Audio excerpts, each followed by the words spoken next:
은혜를 기억하라, 이렇게 주제를 말씀을 드리도록 하겠습니다.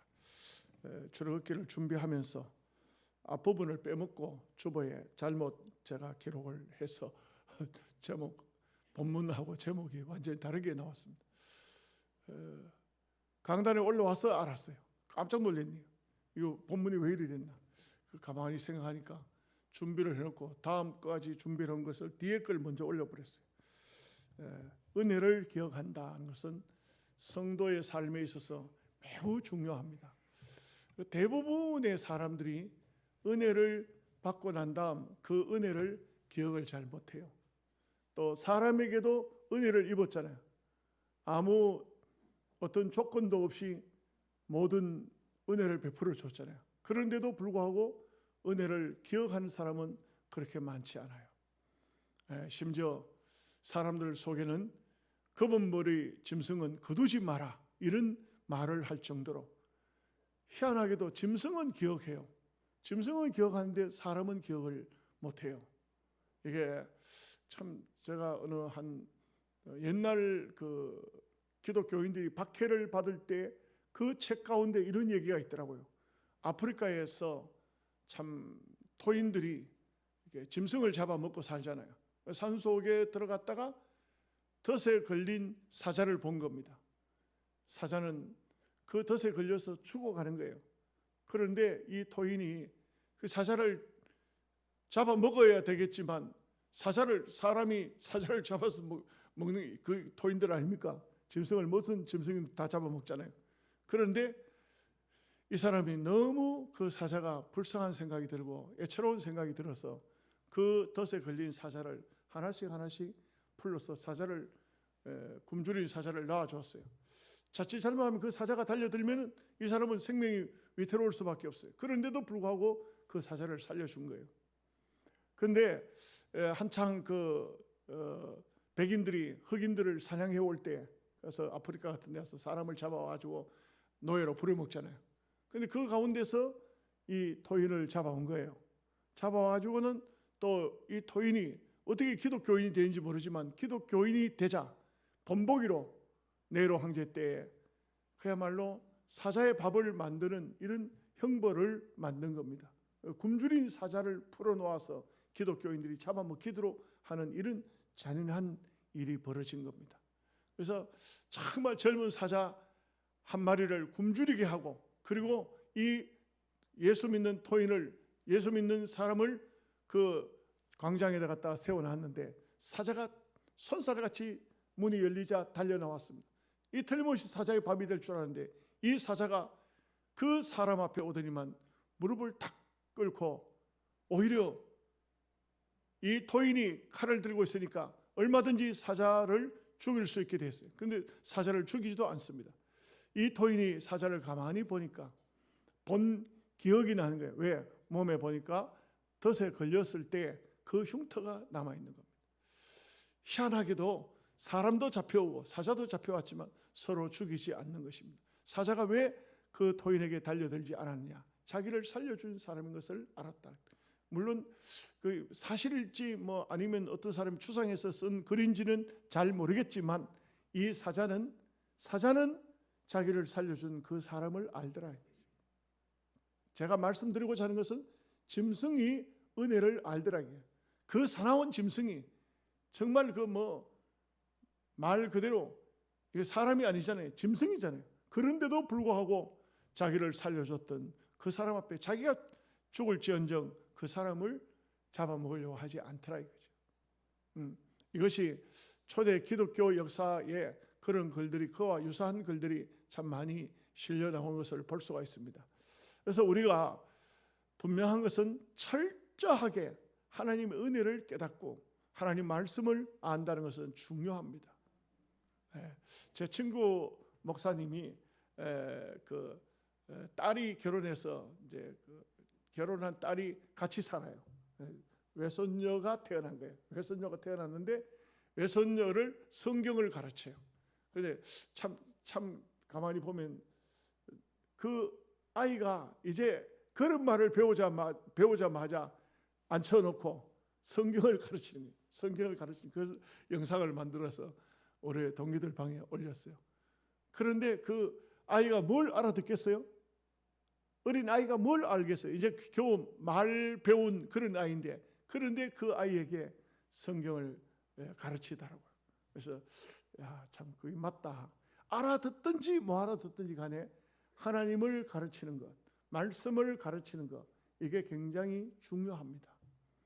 여러분들도 꼭 참고하시고 그냥 손자 손녀 기뻐만 하지 마시고 아이들에게 하나님을 가르쳐주고 예수 그리스도를 가르쳐주면서 아이가 잘 못 알아먹더라도 그 아이에게 또 반복해서 가르치고, 왜냐하면 어린아이를 흔히 그렇게 말하잖아요. 교육자들이 아주 하얀 백지와 같은 마음이라, 이 세상의 어떤 풍습이나 세상의 어떤 것이 아이의 마음속에 새겨지기 전에, 그림이 그려지기 전에 먼저 그 백지에다가 예수 그리스도를 새겨 넣으라는 거지.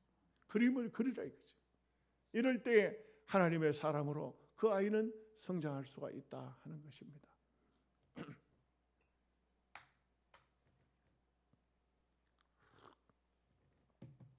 자, 이제 오늘 본문의 말씀이 좀 많이 긴데요, 1절 2절 말씀을 다 함께 같이 보겠습니다.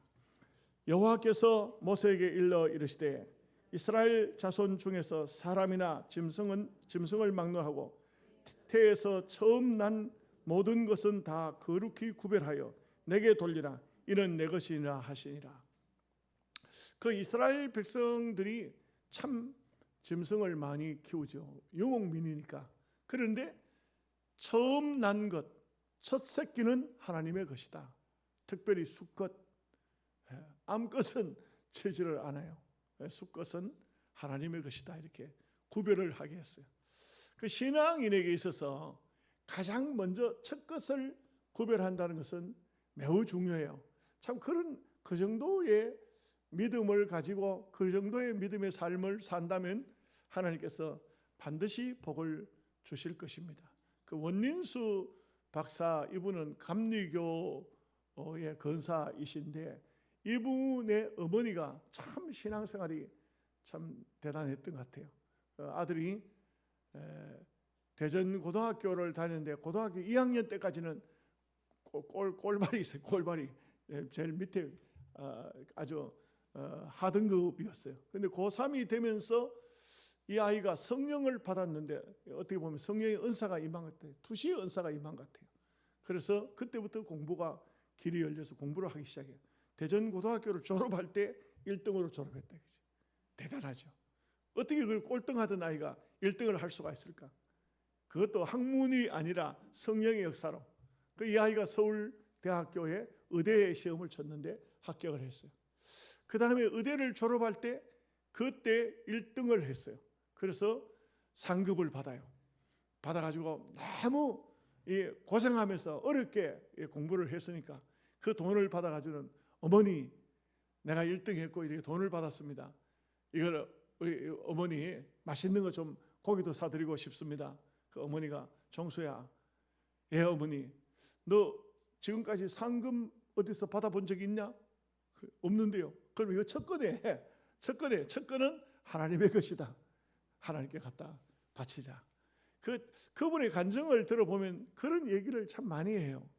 그런데 참 하나님께서 참 성령을 충만하게 부어주시고 나중에 미국까지 가서 원자력 병원에 의사가 되는, 미국의 의사가 돼가지고 원자력 병원에 의사로 들어갔다가 나중에는 그 원장이 되는 이런 간증을 하는 것을 볼 수 있습니다. 하나님께서 참 그에게 지혜를 주시고 성령을 주시고 은혜를 주셨는데, 저는 볼 때 그분의 간증을 들어보면 하나님께 주신 은혜에 다 그들이 화답하고 있어요.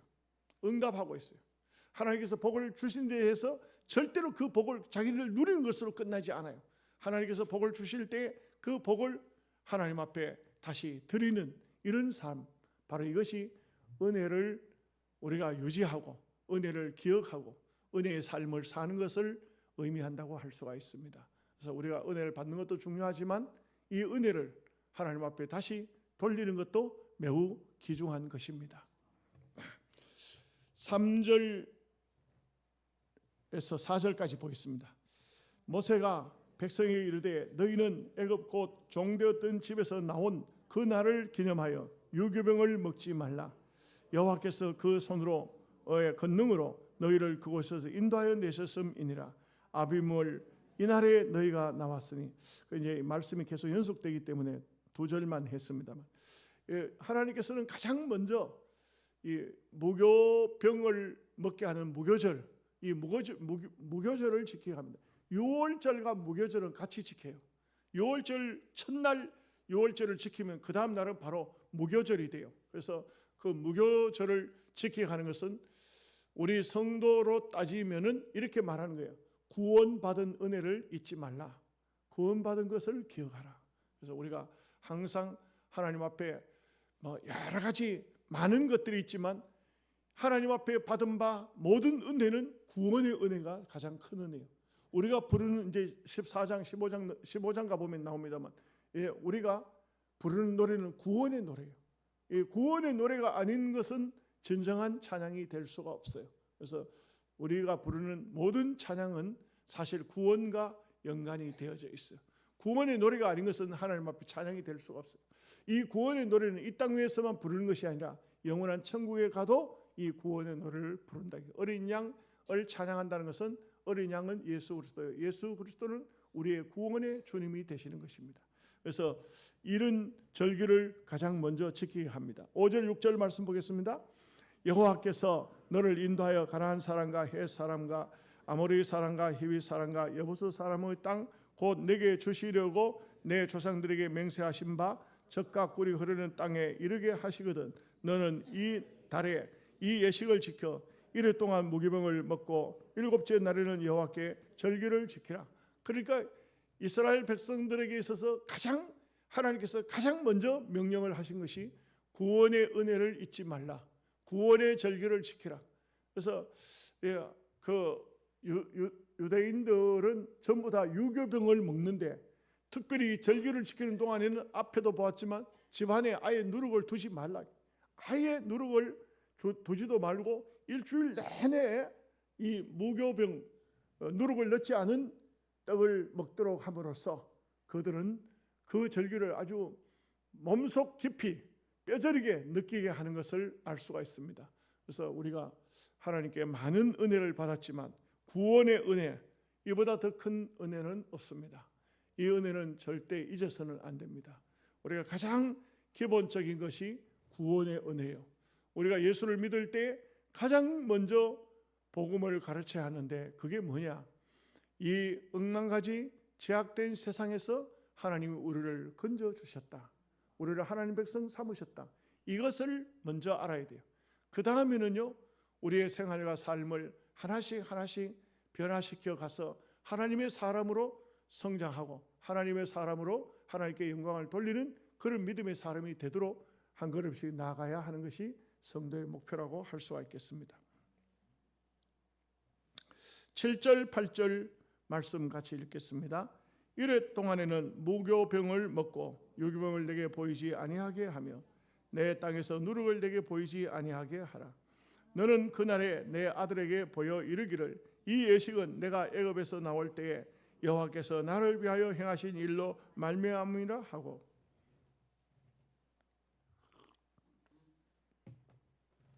우리 신앙인들이 제일 중요하게 생각해야 되는 것이 뭐냐? 내가 잘 믿어서 그걸로 끝나면 안 돼요. 반드시 자녀들을 가르쳐야 돼요. 우리 성도들 자녀들 가운데 예수를 안 믿는 자녀들이 있어요. 안타까운 것이죠. 이번에 그 캄보디아에 갔을 때 선교사님이 그런 얘기를 하더라고요. 자기는 진보가 고향이에요. 진보의 어머니가 아직도 살아 계세요. 근데 아들이 하나예요. 아들 하나인데 이 아들이 캄보디아에 와서 공부를 해보니까 이 캄보디아 글이 굉장히 어려워요. 글씨가 희한한 글씨, 세계에 그런 글씨는 없는 것 같아요. 모든 글씨는 옆에서 쓰든지 위에서 내리 쓰잖아요. 이건 밑에서부터 쓰는 글씨. 이거 희한한 글씨더라고. 글씨를 보면 호텔에 무슨 글씨를 쓰라는 뭔가 있는데, 그림이 있는데 이거 무슨 그림입니까? 그림이 아니고 글씨입니다. 이 캄보디아 글씨. 캄보디아 가서 공부를 해보더니 이 아이가 못하겠다, 안 되겠다. 그래가지고는 저는 한국에 남겠다. 그래서 한국에 남는데, 그런데 이제 그 선교사님 얘기가 그래요. 늘 염려가 되는 것이 아이가 예수를 잘 믿을까, 하나님을 잘 섬길까, 믿음으로 살까. 왜냐하면 선교사들이 많이 모이잖아요. 선교사들 자녀들 중에도 예수 안 믿는 자녀들이 많더라고요. 부모는, 아버지, 어머니는 선교 사역에 매진해 있지만 그 자녀들은 예수님을 버린다. 예수님을 아예 믿지를 않는다. 학교도 제대로 공부를 하지 못하고 예수도 잘 안 믿고, 그리고 도대체 어떻게 된 거예요? 선교사로, 자기는 선교사로 부름받았지만 자식 농사는 완전히 실패더라고요. 그래서 그렇기 때문에 이게 참 이 하나님 말씀을 보면 어릴 적부터, 어린 아이들부터 철저하게 너는 구원받은 하나님 백성이다, 이걸 가르치라 이거죠. 우리가 자녀들 문제는 정말 어느 누구도 절대 큰 소리를 치지 못해요. 그 우리 신학교 다닐 때 어떤 교수님이 와서 그런 얘기를 해요. 아들이 고3인데 공부를 한다고 방 안에 들어앉아 있는데 불이 환하게 켜졌는데 아버지가 좀 격려한다고 방문을 똑똑 두드리니까 아무 대답이 없어. 문을 열고 들어가니까 아이가 책상에 앉아서 이렇게 책을 이렇게 딱 보고 있는 거예요. 그 책이 너무 이상해. 책을 보니까 이 앞에 빌공자 글자 한자, 빌공자가 하나 써져 있는 거예요. 이게 노트, 이 책일 것 같으면 여기는 빌공자가 하나 있고 그 다음에 이 속은 전부 백지인 거예요. 아들아, 너 뭐하냐? 공부하는데요. 이 아버지가 기가 막히잖아요. 하얀 백지인 책을 들다 보고 있다. 무슨 공부하냐? 다 하지요. 야, 너 지금 보고 있는 책이 무슨 책이냐? 이 책은요, 영어고 수학이고 다 들어있는 책입니다. 아버지가, 야, 너 도대체 지금 뭐 하는 거냐? 그러니까 아버지, 이 책이 좋은 책이라요. 여기 빌공자입니까? 내가 생각하면, 영어를 생각하면 영어가 다 들었고, 수학을 생각하면 수학이 다 들었고, 과학 생각하면 과학이 다 들었고. 아버지가 가만 보니 이게 어디서 엉뚱한 걸 그러니까 아버지가 하도 기가 막히니까 아들을 쳐다보고, 아들아, 예 아버지, 난 네 대학 안 가도 좋으니까 고등학교 졸업장이라도 아버지한테 좀 갖다 주거라. 그랬다는 거예요. 그 교수님이 신학교 와서 강의를 하면서 가르치면서, 참 세상에 나는 교인들을 말 안 듣는다 했지만 교인들 말 안 듣는 건 아무 문제가 아니다. 아들이 말 안 듣는데 이건 뭐 도무지 기가 막힌다. 그렇게 된 아들이 그 후에 보면은 어떻게 됐냐 하면은 신학교를 갔어. 우리보다 후배인데 신학교가 목사가 됐어요. 목사가 됐어. 그래서 제가 그랬어요. 야, 아무개 목사, 예, 너 이 새끼 네 학교 다닐 때 얼마나 아버지 속썩인지 아냐?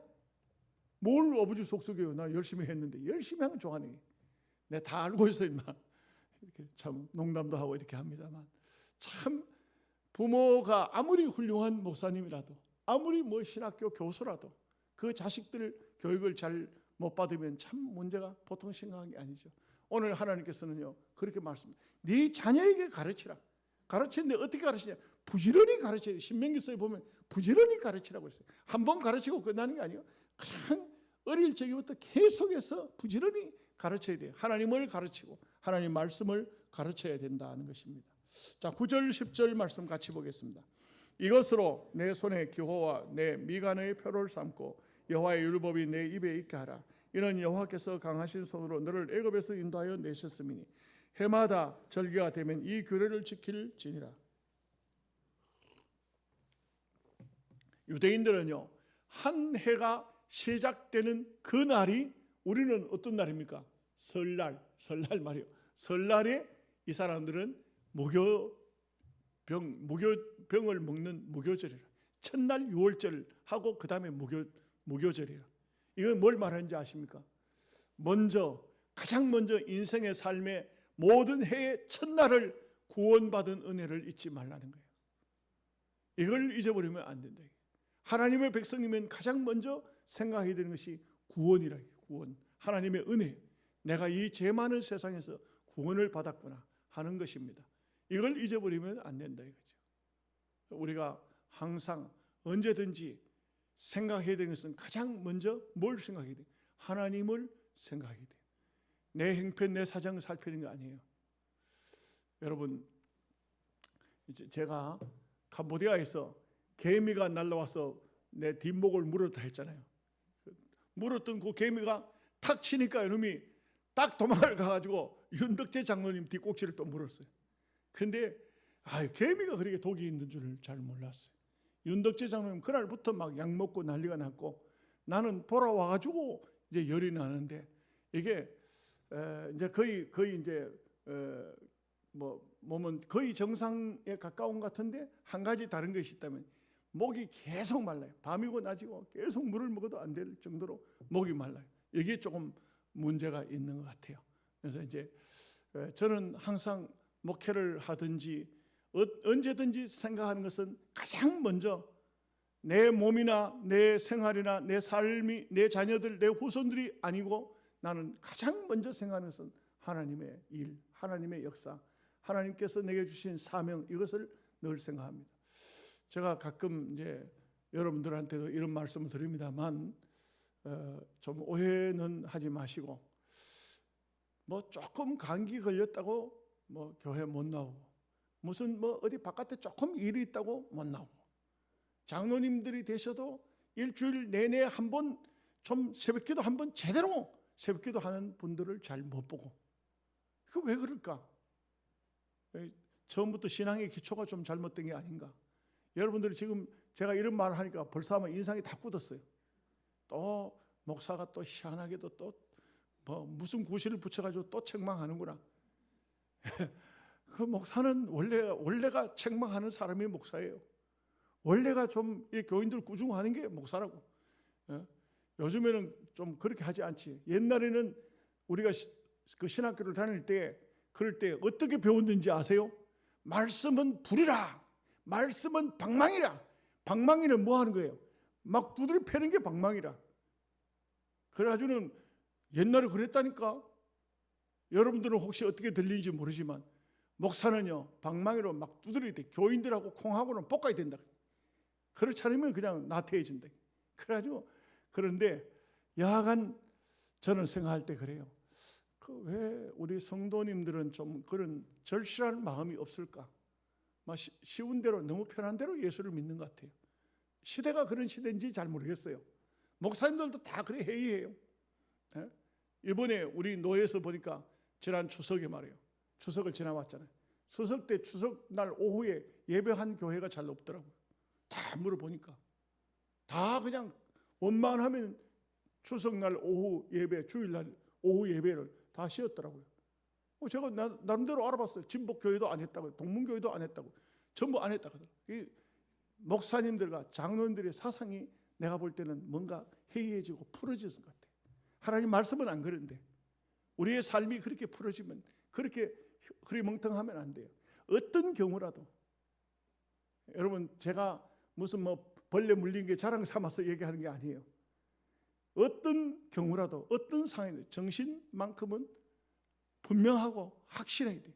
내게 주어져 있는 이것은 사명이다. 이것은 내가, 사명이라는 것은 생명보다 중요한 것이다. 어떤 경우라도 이 상태에서 절대 내가 하나님께서 내 생명을 거두어가지 않는 한 나는 내 할 일을 해야 하겠다. 이런 마음 자세를 가지고 좀 목사도 하고 장로도 하고 권사도 집사도 해야 된다고 생각합니다. 억지로 아멘하는 분이 조금 있고 좀 우리 그렇게 살아야 됩니다. 여러분들 좀 목사 좀 너무 심하다 할지 모르지만 저는 그렇게 배웠고 그렇게 가르치고 싶은데, 행여나 여러분들이 또 좀 삐지고 기분 나쁘고 할까봐 좀 부드러운 말로 하는데 잘 모르겠습니다.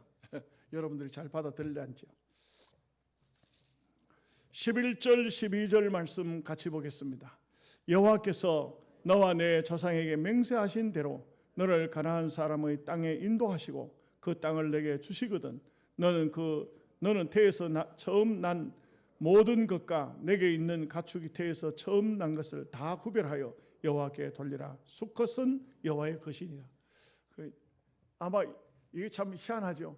암것은 하나님께서 바치라 하지 않아요. 수컷이 태어나면 새끼는 처음 것은 다 하나님께 돌리라. 처음 것은 하나님께 돌리라. 제가 이런 성경을 많이 가르치니까 옛날에 그 시골교회 있을 때 어떤 권사님은 강아지를 가지고 오셨더라고, 교회로. 목사님, 개가 새끼를 낳았는데 꼭 10마리를 낳았어요. 한 마리는 11조로 가져옵니다. 강아지 먹이고 싶지 않아도 강아지를 11조로 가져왔는데 그걸 어떻게 합니까? 그런 기억이 나요. 우리가 하나님 앞에 이런 마음을, 신약 시대지만 우리는 구약과 신약은 절대 다르지 않아요. 사실은 엄격히 말하면 전부 다 구약적인 것은 신약 성경에, 신약 시대에 맞도록 옮겨놓은 것뿐이에요. 그때는 안식일이지만 지금은 주일이죠. 그리고 이렇게 옮겨놓은 것뿐이에요. 그래서 그 당시는 제사고 지금은 예배고, 지금 제사하라고 하면 못하잖아요. 우리가 못하잖아요. 안 되잖아요. 환경적인 여건도 안 맞고요. 그래서 구약은 필요 없는 것이 아니고 구약은 신약에 맞도록 옮겨놓은 것뿐이에요. 그렇기 때문에 오늘 우리는 이 말씀들을 볼 때에 처음 것은 하나님의 것이라는 이 사상만큼은 가지고 있어야 돼요. 옛날에 장로님들은요, 아들 놓으면요, 아들 물론 자녀들이 많이 놓지만 큰 아들을 보고는 항상 그 마음을 가지고 있어. 저놈은 하나님의 것인데. 장로님들이 생각하는 게 뭐예요? 저놈은 하나님의 것이, 이 말의 의미는 뭘 생각하느냐 하면, 나는 장로지만 저놈은 목사가 돼야 되는데, 이런 마음을 가지고 계신다 이게요. 하나님의 것이라고 해서 뭐 다르게 하는 게 아니잖아요. 하나님의 것이라는 것은 결국은 하나님의 종이 되는 것이, 옛 장로님들은 다 그런 생각들을 가지고 계셨어요. 그 대구 김덕신 목사님 이야기하는데 보면 아들이 장로님 아들이 목사가 되겠다, 큰 아들이 목사가 되겠다 하니까, 아이 세상에 장로님이 아니고 장로님이 양복을 입고 주의 종님들, 이 늙은 종의 인사를 절을 받아서서 아들에게 큰 절을 했다는 게, 큰 절을 했다. 저도 그 얘기를 김덕신 목사님 듣고 참, 옛날 장로님들은 그런 마음을 가지고 계셨구나. 장자가, 큰 아들이 딱 태어나면 이놈은 목사가 돼야 되는데, 이 마음을 가지고 계시네. 이 마음을. 왜냐? 이 첫 것에 대한 그런 마음을 가지고 계신다. 그래서 이런 마음을, 요즘에는 뭐 아들 하나밖에 없으니까 또 목사가 또 이렇게 옛날처럼 그렇게 귀한 것이 아니고 웬만하면 다 신학교가 목사가 많이 되니까, 옛날에는 참 목사가 귀했거든요. 그러니까 아들 장로님들은 신앙생활 하나님을 잘 섬기다가 나중에 그 아들들은 목사를 만들고자 하는 것이 그 간절한 뜻이었던 것 같아요. 오늘 우리도 이런 마음만큼은, 우리가 그렇게 다 할 수는 없지만 마음만큼은 이런 마음을 가지면 좋겠다는 생각을 합니다. 13절 14절 말씀 보겠습니다. 나귀의 첫 새끼는 다 어린 양으로 대속할 것이요, 그렇게 하지 아니하려면 그 목을 꺾을 것이며, 내 아들 중 처음 난 모든 자는 대속할지니라. 후일에 내 아들이 내게 묻기를 이것이 어찌 됨이냐 하거든 너는 그에게 이르기를 여호와께서 그 손의 권능으로 우리를 애굽에서 곧 종이 되었던 집에서 인도하여 내실세.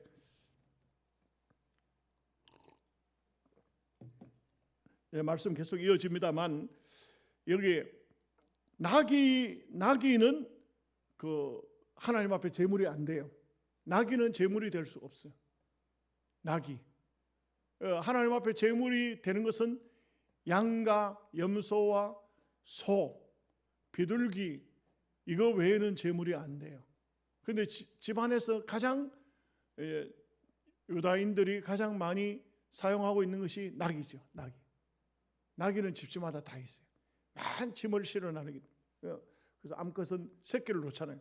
새끼를 낳는데 암놈이 태어나면 그냥 놔두면 돼요.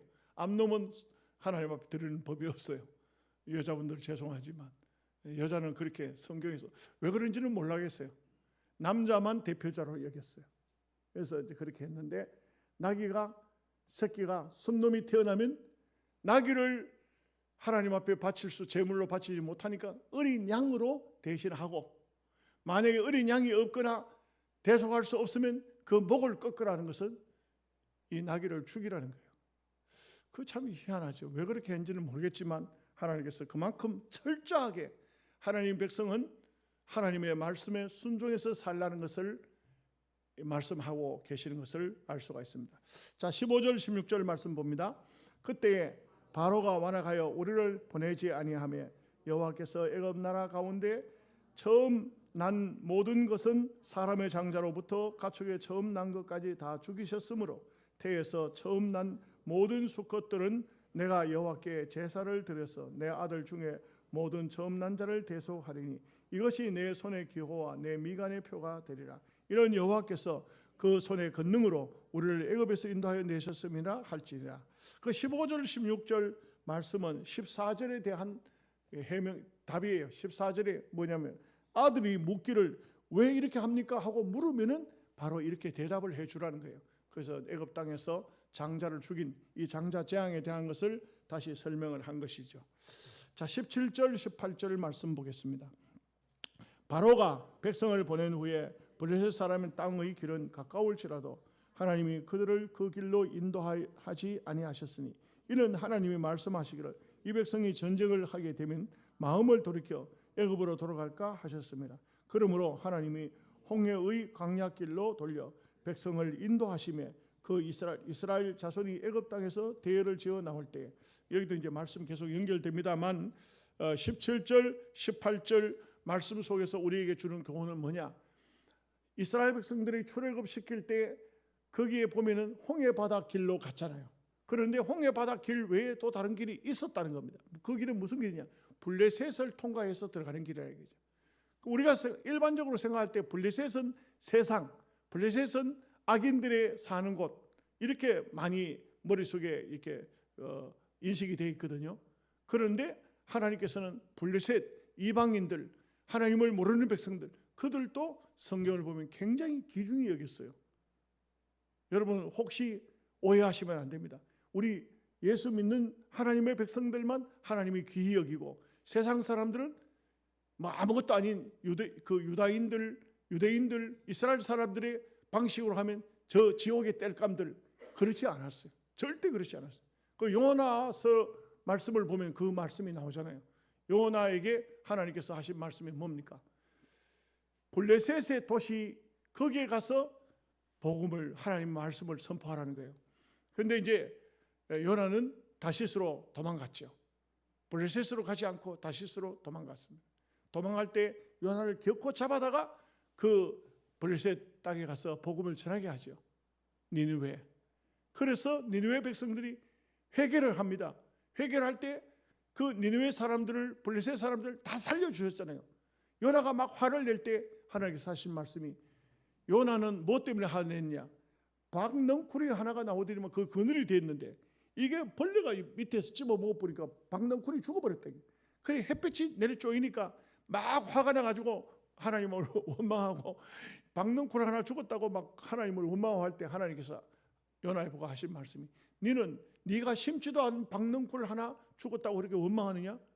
블레셋에는 내가 아끼는 20만 명이 있다. 그들이 어찌 내가 아깝지 않겠느냐? 여러분, 하나님이 신자만 사랑하는 것이 아니고 불신자들도 하나님은 절대 멸시하지 아니하십니다. 그들이 단지 회개하고 돌아오지 않으니까 하나님께서 안타까워하시지, 그들도 회개하고 돌아오도록 기다리시는 분이 바로 하나님이시다. 그래서 우리가 일반적으로 생각하면 광야길로 보내지 말고 블레셋 길로 중간에 쳐들어가서 블레셋 사람을 까부는 사람이 있으면 다 죽여버리고 그렇게 하면, 아닙니다. 블레셋과 이스라엘이 충돌하는 것을 하나님은 원치 않습니다. 블레셋이 가끔은 보면 이스라엘 쳐들어와서 이스라엘을 괴롭히고 힘들게 했지만 그럴 때 하나님께서 블레셋을 하나님께서 치기도 하셨지만 절대 블레셋이라고 해서 하나님은 그들을 무조건 배타하시지 않으셨다. 이것을 볼 수 있습니다. 이 세상은 여러분 보십시오. 지금도 막 뭐 어느 나라 막 싸우잖아요. 하나님께서 절대로 공산 국가라고 해가지고 그들을 악인대로 인정하고 그들이 망하는 것을 하나님은 원치 않아요. 그렇지 않습니다. 여러분, 우리가 꼭 기억해야 됩니다. 하나님은 우리만 사랑하시느냐? 그거 아닙니다. 그렇게 하시면, 물론 우리는 특별 은총을 받은 거예요. 하나님 앞에 선택받아서 구원받은 것은 특별 은총이고, 하나님은 세상을 다 아끼고 사랑하고 계신다, 이것을 알 수가 있습니다. 자, 19절 말씀 보겠습니다. 같이 읽겠습니다. 모세가 요셉의 유고를 가졌으니 이는 요셉이 이스라엘 자손으로 단단히 맹세하게 하여 이르기를 하나님이 반드시 너희를 찾아오시리니 너희는 내 유고를 여기서 가지고 나가라 하였습니다. 이스라엘 백성들이 출애굽할 때 그들이 요셉의 유언을 아주 그 430년 전의 유언이지만 그 유언을 그대로 받들어서 요셉의 유고를 가지고 나왔다. 대단하죠.